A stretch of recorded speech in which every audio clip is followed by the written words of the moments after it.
Is it a beautiful sunset? No, it's the White Walkers. They're coming, the army of whiteness.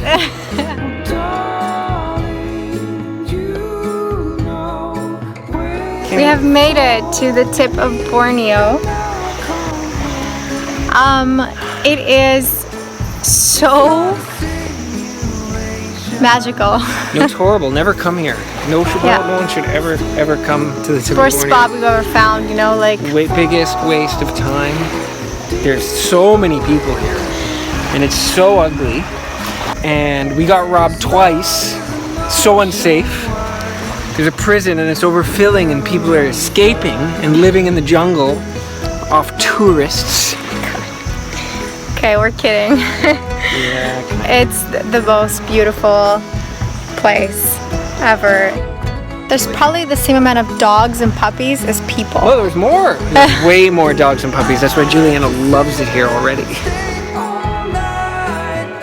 You've given me a beach with puppies. I may never leave. I will probably put a tent right on the beach and make a little puppy camp where I can hang out with my dogs. That's pretty much how I feel. Yeah.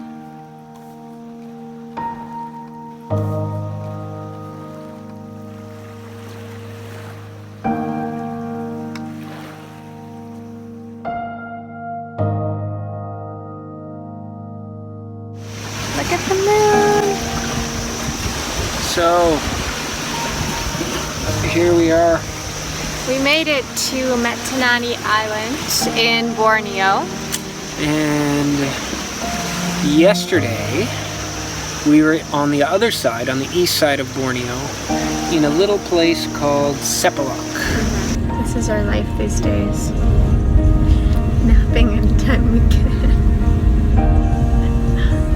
We were there for just a short bit of time just because we really wanted to visit the rehabilitation center for the orangutans there, as well as the sun bears. Not only just to kind of experience that and see it for ourselves, but also to support these people that, again, dedicate their lives to saving these animals that are unfortunately being, I don't know what the right word to say, but wiped out. We're about to walk into the gates there. the sun. And I kind of have this impending feeling of I'm just gonna get emotionally crushed. It's really heartbreaking because the orangutans are endangered species now, and the sun bears. Yeah, also we read about the Sumatran rhinoceros having lived for 5 million years, and now there's 400 left. On the flight here, all you can see, as we came down under the cloud line, as far as the eyes can see, is palm fields. And a palm field is basically where they've cut down the rainforest and replaced it with palm trees to grow and to make palm oil from. And Juliana and I don't know a lot about palm oil. But apparently it's in a lot of products, like from toothpaste to little snacks you buy. We never really thought about where it comes from, really. And what cost it bears, being Malaysia's #1 export. We're not going to get into all the finer details because we're really not that aware yet. But what this was a wake-up call to start educating ourselves, because we found out that the rainforest in Borneo is being torn down at record speed than any rainforest anywhere. And at the rate it's going, it probably won't last another 20 years. And because of this devastating deforestation, all of these animals like orangutans, like elephants, sun bears, are all suffering because of this. And it's really heartbreaking because this is all because of human beings. And there's so few of all of these creatures left because this rainforest is being taken away at such a rapid pace. And it's a huge wake-up call. It seems like everywhere we end up going, we learn about the plight and devastation of some kind of species of animal or natural resource or whatever it might be.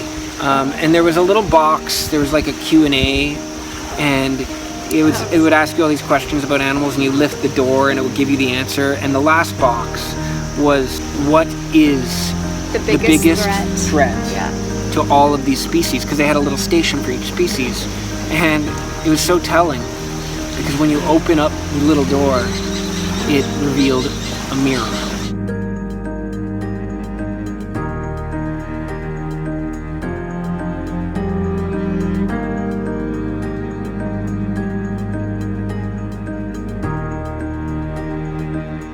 Human beings are so greedy. You have to just keep cutting this rainforest. You have to keep endangering these species. And what's going to happen when you cut all of the rainforest and replant it with the palm trees? What's going to happen to all the animals when they have nowhere to go?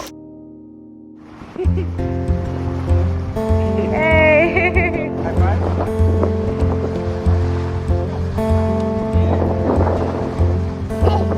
Woke up this morning. Sunrise in my eyes, just like a new day, a breath of fresh air in my life. I don't want to leave this island. I like it too much. What are we gonna do? Let's move here. Let's start an office here. How do we bring Prince over here? We'll smuggle him. In a suitcase. We'll hire Han Solo, smuggle him here.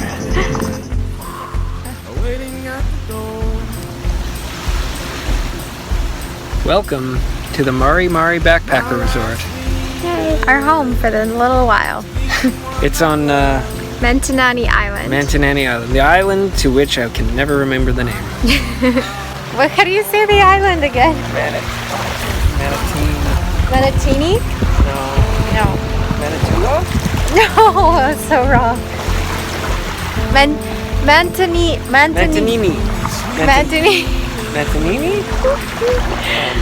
First time The cows are coming home. Look at those guys, eh? You can crush them. Crush those guys. I crushed them. I crushed them both. They don't even know, but they're getting crushed. Our little home. The best part about this home is the fact that we get to sleep with the sound of the waves and wake up to the view of the waves in the ocean. So, the minute you step into our room, it's like a time portal. Right here, watch, come on in. And then you're in 1962. I played the dice right and let the good times roll.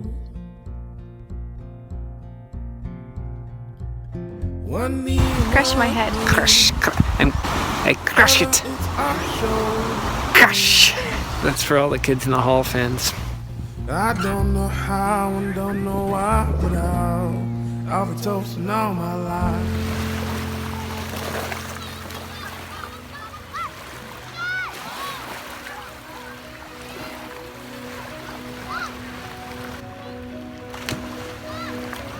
It's so crazy because I'm approaching this cow and it is so beautiful. We were shooting our videos. The gentleman who lived behind the beach we were shooting on came out and asked us when we were finished to please join him for a picnic.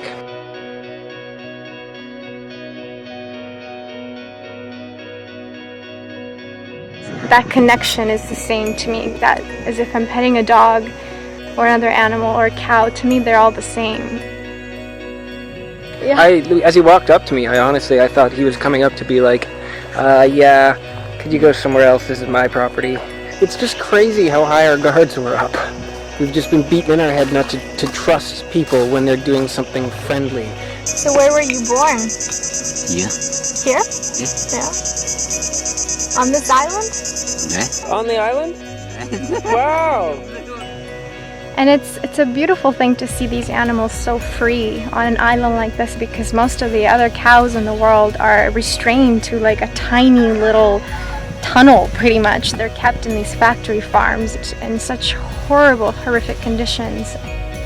But like, we go up, these guys just trying to be incredibly kind, Yeah. and all we can think is, oh my god, don't get kidnapped. An hour later, we're leaving, and We made any friends. Who knows, we probably won't ever see him again. if you're watching this, Sully Boy, it's nice to meet you. His name is Sully Boy. Lovely boy. What a sweetheart. To be so close to these animals and then know that it's out there, that millions and millions are being slaughtered every day, it hurts my heart. To know that, it hurts my heart.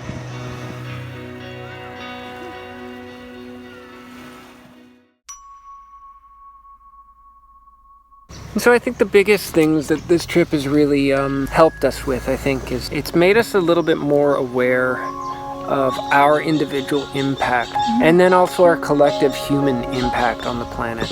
What seems to be talked about a lot with travelers and a lot between us is just how much trash there is in the sea on the beaches. And everywhere we've gone so far, it doesn't matter how remote it is, tons of garbage finds its way to even the most deserted islands or the deserted beaches that we've been on. And most of that garbage is plastic. We all have to start a conversation here because it's all inevitable. Whether it's our use of palm oil or our use of plastic, we need to start doing something now before there's nothing left. Well, two things. I think it's helped us change our habits, even while traveling.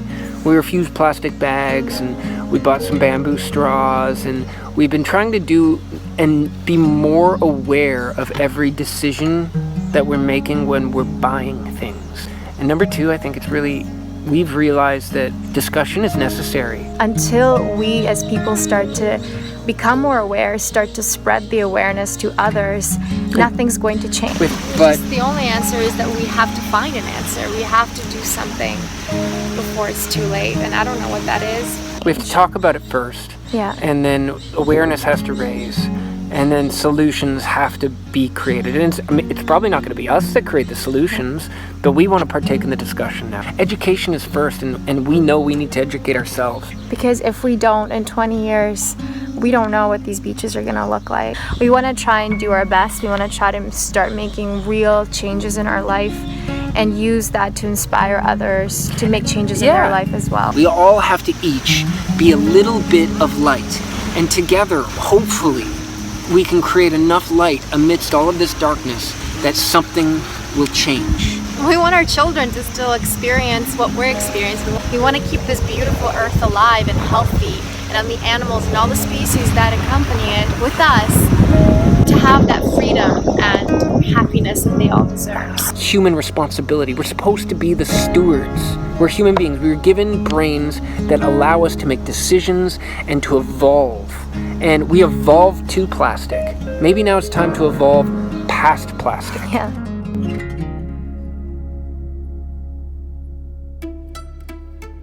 It's like a chapter point today on our trip. Our second country we're moving on from. I think for the first time, feel like we're far away from home, and it feels like we're not coming back.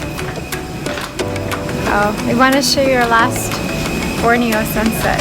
Borneo is probably one of our favorite places thus far. It is just so incredible. The energy, the people. Goodbye, Borneo. You turned me into a rugged-looking mountain man. Okay, guys. Bye, guys.